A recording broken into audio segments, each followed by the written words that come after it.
Hello friends, welcome to Apex Study Zone. Don't feel alone, let's join Apex Study Zone. Friends, ये है हमारी basic maths की series का अगला video और आज हम सीखने वाले हैं एलिमिनेशन मेथड के जरिए linear equation in two variables को सॉल्व करना, यानी कि विलोपन विधि से दो चर वाले रैखिक समीकरण को हल करना आज हम सीखने वाले हैं।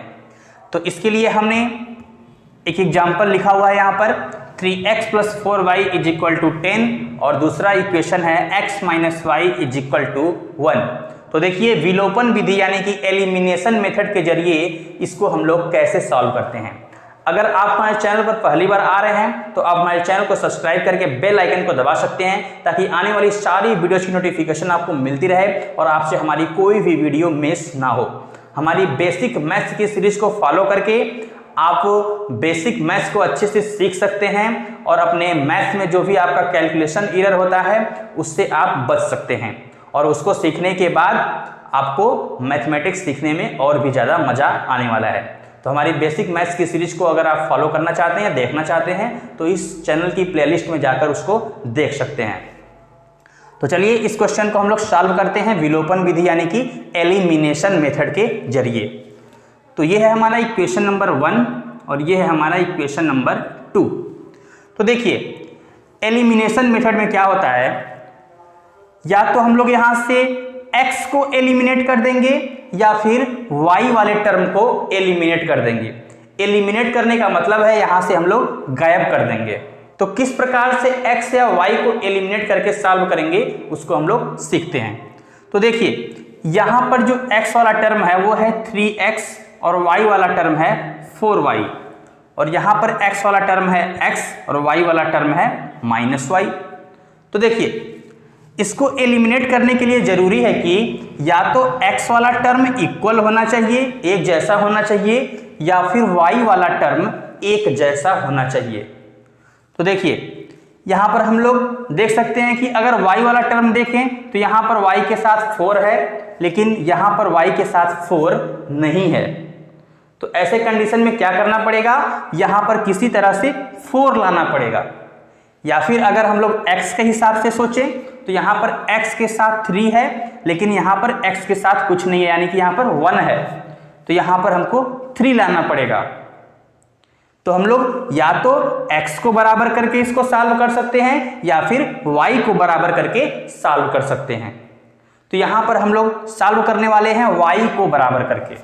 ओके, तो y के साथ 4 है तो यहां भी y के साथ हमको 4 लाना है। तो इसके लिए क्या करना पड़ेगा, इक्वेशन 2 में 4 का मल्टीप्लाई करना पड़ेगा। इक्वेशन 2 में हम लोग क्या करेंगे, इक्वेशन 2 में हम लोग 4 का मल्टीप्लाई कर देंगे ताकि यहां पर 4y आ जाए।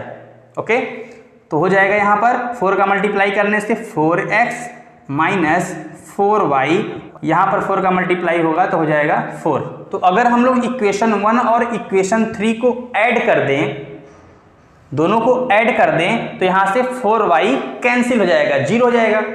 ओके, तो हम लोग क्या करेंगे, इक्वेशन 1 + 3 कर देंगे, पहले और तीसरे इक्वेशन को ऐड कर देंगे। ऐड करने से क्या होगा, ये 4y और -4y ये कैंसिल हो जाएगा। ओके, और 3x और 4x मिलके हो जाएगा 7x और इस साइड में 10 और 4 मिलके हो जाएगा 14। यहां से x निकालेंगे 14 / 7 तो यहां से आ जाएगा x = 7 × 2 या 14, x = 2।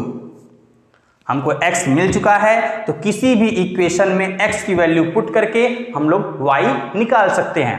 तो हम लोग इक्वेशन 2 से y निकाल लेते हैं। ओके, तो फ्रॉम इक्वेशन 2 x की वैल्यू पुट करते हैं 2 - y = 1। तो यहां से -y = क्या हो जाएगा, 1, 2 इधर जाएगा तो हो जाएगा -2, -y = -1, 2 में से 1 जाएगा 1, दोनों में बड़ा है 2, 2 का साइन है माइनस इसलिए 1 का साइन भी माइनस होगा। तो यहाँ से y हो जाएगा 1, माइनस और माइनस कैंसिल हो जाएगा तो हमारा आंसर होगा x = 2 एंड y = 1।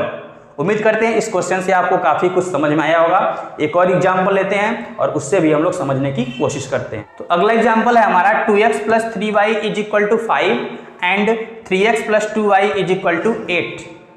यहाँ पर ना तो x वाला टर्म सेम है ना ही y वाला टर्म सेम है, तो यहाँ पर हमको या तो x को सेम बनाना पड़ेगा या फिर y को सेम बनाना पड़ेगा।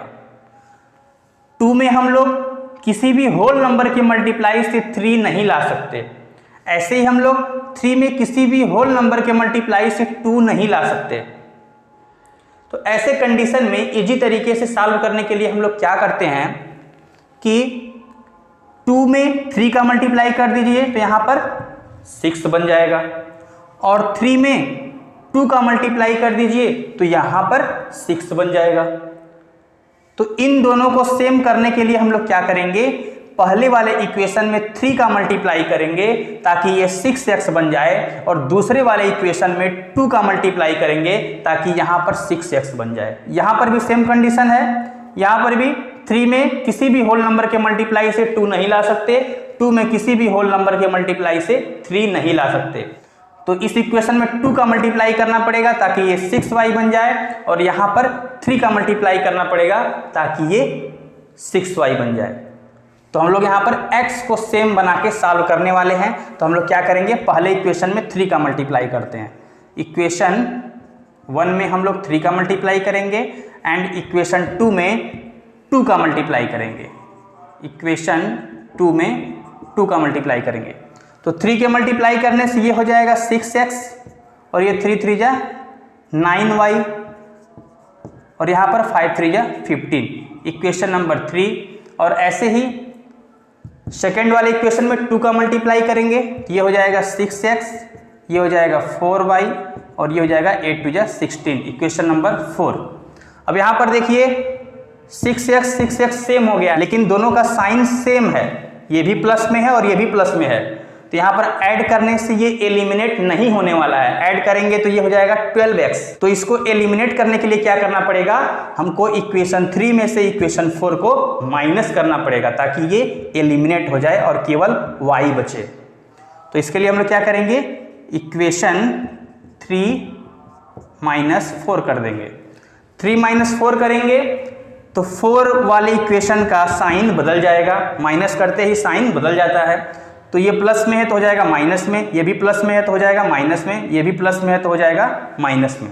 ओके, अब 6x - 6x कैंसिल हो जाएगा, 9y - 4y ये हो जाएगा 5y, और यहाँ पे 15 में से 16 को माइनस करेंगे तो हो जाएगा -1।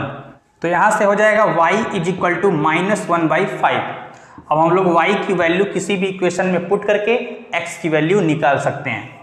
तो इक्वेशन 1 में हम लोग y की वैल्यू पुट कर देते हैं। तो फ्रॉम इक्वेशन 1 y की वैल्यू पुट करते हैं तो हो जाएगा 2x + 3 × y की जगह हो जाएगा -1/5।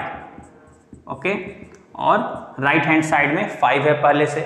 ओके, तो ये हो जाएगा 2x, और यहाँ पर माइनस के मल्टीप्लाई से हो जाएगा -3/5 = 5।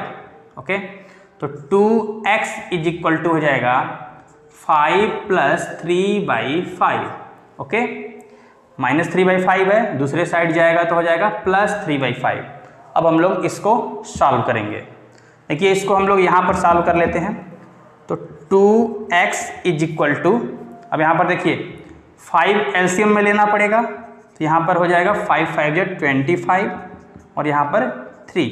ओके, तो 2x = 25 में 3 ऐड करेंगे तो हो जाएगा 28/5। अब यहाँ पर क्रॉस मल्टीप्लाई से 2 आएगा यहाँ पर, तो x हो जाएगा 28/2 × 5।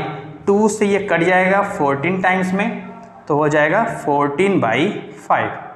ओके, तो x की वैल्यू हो जाएगी 14/5, y की वैल्यू हो जाएगी -1/5।